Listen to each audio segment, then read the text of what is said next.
Bonjour à tous, merci d'être sur Weli TV, voici les titres. Le DAITAES dynamique pour une transition agroécologique au Sénégal a fait une tournée à Tambacounda. Les parties prenantes ont étalé leurs préoccupations. Nous y reviendrons dans cette édition. Toujours dans le sommaire, l'adjoint au gouverneur de la région de Tambacounda a présidé la cérémonie officielle du lancement du projet. Consolidation des acquis en matière de réintégration des personnes migrantes de retour au Sénégal à travers un appui intégré aux micro et petites entreprises. L'Association nationale des handicapés du Sénégal était de passage à Tambacounda, une rencontre de partage avec les membres de l'association. Beaucoup d'échanges ont été notés. Le portrait de cette semaine mettra fin à cette édition. Tout de suite, le développement. Le Forum civil section Tambacounda a procédé au lancement du projet Club d'intégrité à la citoyenneté active. Les enfants ainsi vont sillonner les quartiers et les villages pour transmettre les citoyens le sens du civisme et du patriotisme en leur expliquant le concept de corruption. Reportage signé Junior Ba.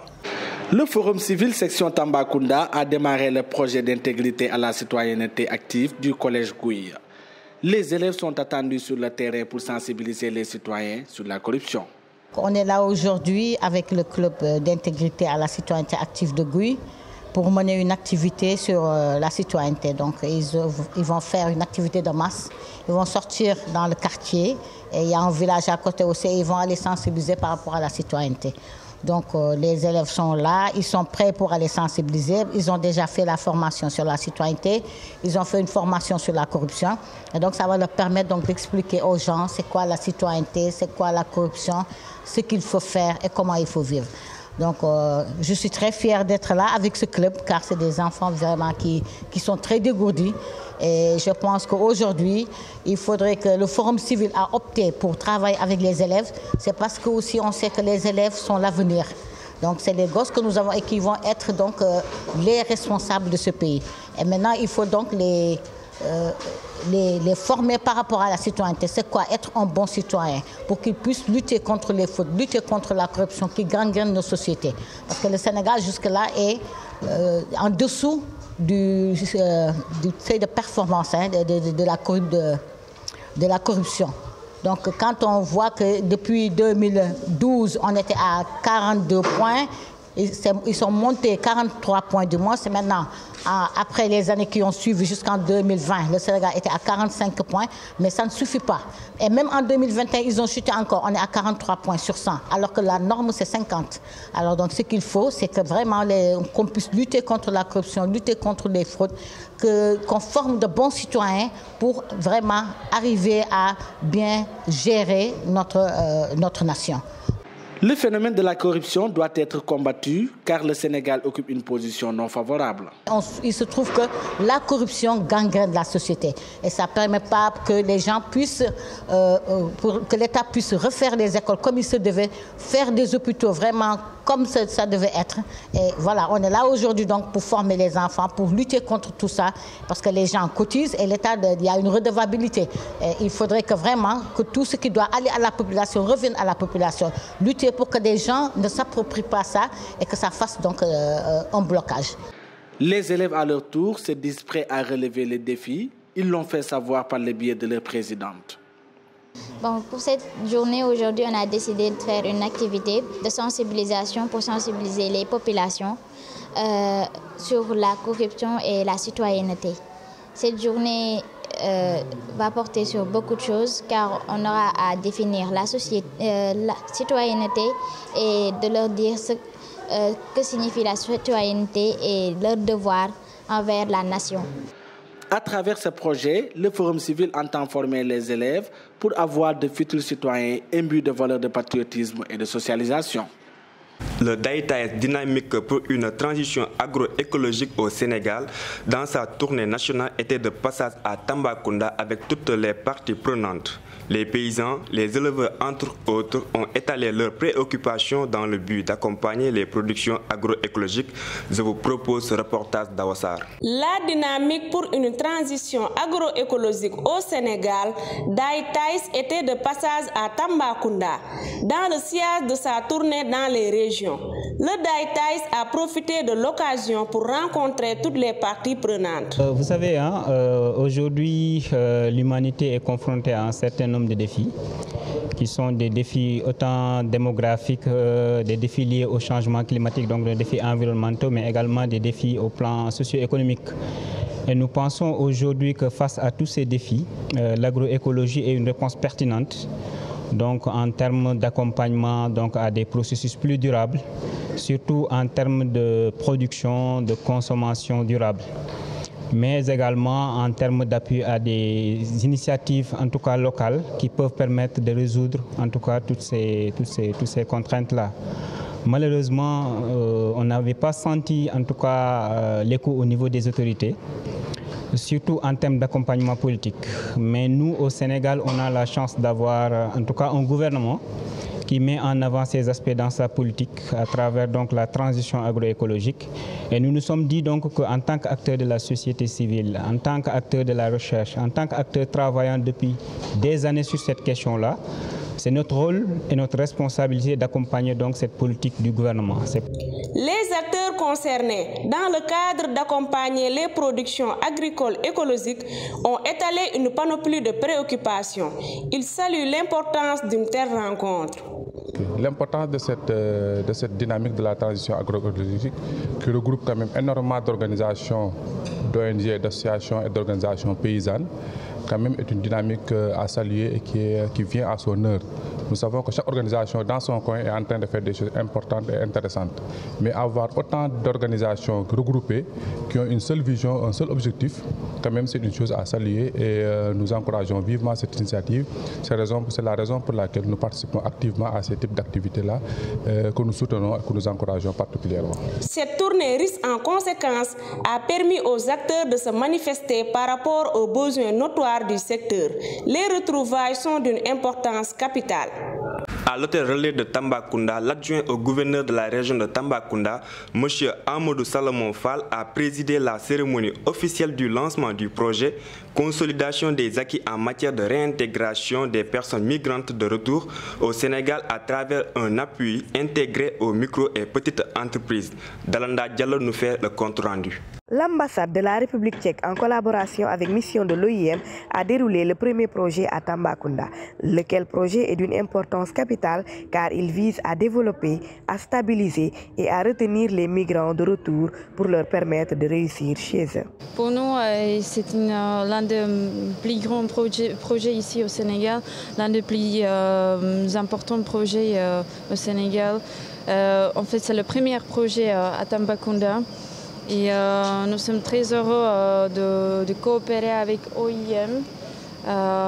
Et nous sommes très heureux qu'on va financer le projet qui va se concentrer sur 220 personnes.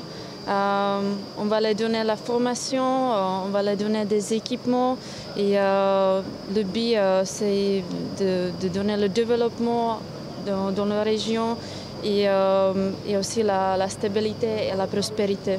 La chef de mission de l'OIM au Sénégal se satisfait de cette collaboration avec la République tchèque et est revenue sur l'apport d'un tel projet. Moi, j'étais trop content quand l'ambassadeur tchèque il est arrivé dans mon bureau et me dit il faut coopérer pour le développement du Sénégal. Qu'est-ce que tu me proposes? Et voilà que moi, j'ai pris l'occasion de cette ouverture et cet esprit de collaboration pour proposer un projet qui peut aller au-delà de la simple réintégration socio-économique dans la communauté, mais c'était un peu le développement de l'environnement entrepreneurial, de l'économie formelle au Sénégal. Donc si on ne fait pas des pas vers une économie formelle, vous savez, on n'aura pas un système de taxation, on n'aura pas de l'argent pour investir dans le développement, dans l'économie, dans la santé, tous les secteurs sociaux que les citoyens ont droit.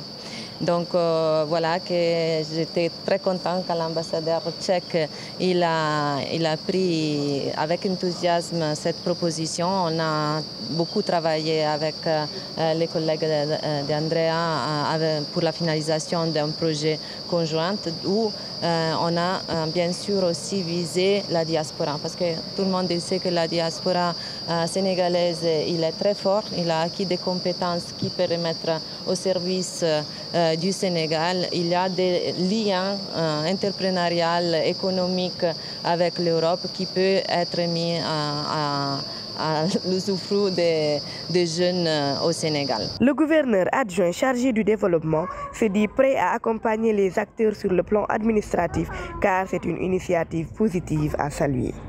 L'Association nationale des handicapés du Sénégal était de passage à Tambacounda. L'objectif de la tournée dans le Sénégal oriental s'inscrit dans le cadre de donner un nouvel élan et une grande motivation aux membres à travers une rencontre de partage et d'échange. Reportage signé Tako Diédhiou. L'Association nationale des handicapés du Sénégal en passage à Tambacounda a rencontré ses différents membres. Un moment de partage et d'échange a marqué la cérémonie. Ce matin, on a fait une réunion de partage avec les membres ici présents, venus des 3 départements de la région de Tambacounda. Et nous avons aussi rencontré le maire qui a donné une satisfaction à notre rencontre, à ce qu'on attendait de lui. Puisque nous avons des partenaires avec lesquels nous travaillons là-bas au niveau du bureau national. Maintenant, avec ce que j'ai recueilli ici, on va voir avec les partenaires comment appuyer la région de Tamba. Les difficultés restent entières, mais l'association compte avec ses membres faire tout pour pallier à ces derniers afin de mettre les membres dans des conditions toutes faites. Cela demandera aussi l'appui et le soutien de certaines instances. C'est dommage, mais depuis ce matin, il paraît qu'on note une absence pour l'accompagnement avec les autorités. Rencontrer ces autorités, ce que j'ai déjà commencé ce matin, les sensibiliser pour qu'ils impliquent le comité de Tamba dans leur programme de développement, pour accompagner les membres qui sont ici à travers les formations, les financements et aussi surtout l'appui aux appareillages. L'appareillage coûte très cher et il paraît qu'il n'y a pas d'accompagnement avec les appareillages. Le Dara Nourou Dareni de Tambacounda a organisé une grande conférence au quartier Salikeñe sous la présence de plusieurs fidèles, des personnalités religieuses ainsi que des parents. Le maître coranique Oustaz Cheikhouna Gaye est revenu sur l'importance de cette cérémonie. C'était au micro de Moussa Ndiaye. Nous rendons grâce à Allah subhanahu wa ta'ala. Nous saluons aussi toute la population tambacoundoise tout en leur remerciant de leur soutien. L'objectif de la rencontre d'aujourd'hui était de montrer aux parents l'utilité du Dara en faveur de leurs enfants sur le plan de l'apprentissage du Coran et de la discipline de l'islam, pour ainsi inculquer en eux les valeurs islamiques, civiques et morales. Notre objectif majeur est de former les enfants à ce qu'ils soient au futur de vraies références dans ce pays. Assalamu alaikum wa rahmatullahi ta'ala wa barakatuh. Mbokk jullit yi, mbokk taalibe yi, mbokk Tamba ak li ko wër ñu ngi nuyu ñëpp di leen ziar di baal wax ñëpp di leen baal. Di ñaan borom bi tabaaraka wa taala mu baal ñu te jéggal ñu nangul ñu jaamu yeeg liggéey bi lépp. Ñu ngi am mbégte di am kontaan te doon taxawee liggéey bu am solo bi nga xam ne mooy màggal bisub alquran di xale yoo xam ne dañoo jàng ba am ci ay tolluwaay ñu organiser leen di leen sargal ci seen i kanami mbokk seen i kanami waajur. Loolu nag mi ngi basé wu ci jàngal xale bi alquran ci fànn yi nga xam ne moom la ko yàlla wërsëgal ñu koy dimbali ci yarub lislaam di ko nampatal ci weeni lislaam nga xam ne su bàyyi ko ci daara ji dina mën a am jikkoy julit am jikkoy taalibi ak fu mu mën a bokk.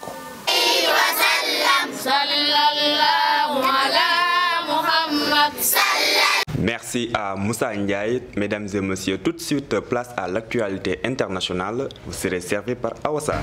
Merci Elaz. C'est parti pour l'actualité internationale. L'interdiction du port du hijab dans les classes du Karnataka, un état du sud de l'Inde, a été confirmée lundi par la justice indienne. Des centaines d'agents de police supplémentaires ont été déployés dès lundi soir pour assurer le maintien de l'ordre public. C'est une scène rarissime dans un pays où l'information est strictement contrôlée. Celle-ci s'est produite lundi 14 mars pendant le principal programme d'information du soir de la plus puissante chaîne télévisée du pays, Pervi Canal, baptisé Vremia le Temps. La pression de l'armée russe s'accentue sur Kiev. La mairie de la capitale ukrainienne a imposé un couvre-feu de 36 heures à partir de mardi soir dans la ville qui vit un moment dangereux et difficile. A annoncé le maire Vitaly Klitschko, la circulation sera interdite dans la ville à partir d'aujourd'hui. À 20h et jusqu'à 7h du matin, jeudi a annoncé sur Telegram l'ancien champion du monde de boxe après que Kiev a été bombardé à plusieurs reprises mardi matin. Voilà ce qui met fin à cette actualité internationale. À vous, Elage. Voilà, Awassar. Le portrait de cette semaine s'intéresse sur Ba Oumou Diallo, première adjointe au maire de la commune de Tambacounda.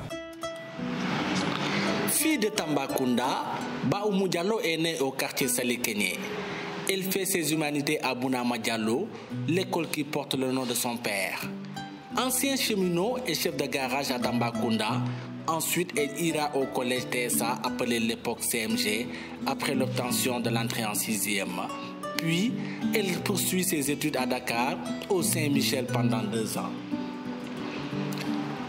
Étant handballeuse à l'époque, elle regroupait toutes les filles chaque semaine pour les réunir à travers le concept intimité. Par le biais de Marie-Angélique Savané, Ba Oumou Diallo commence à s'intéresser à la politique. Elle intègre le Parti socialiste où elle occupa d'importantes positions.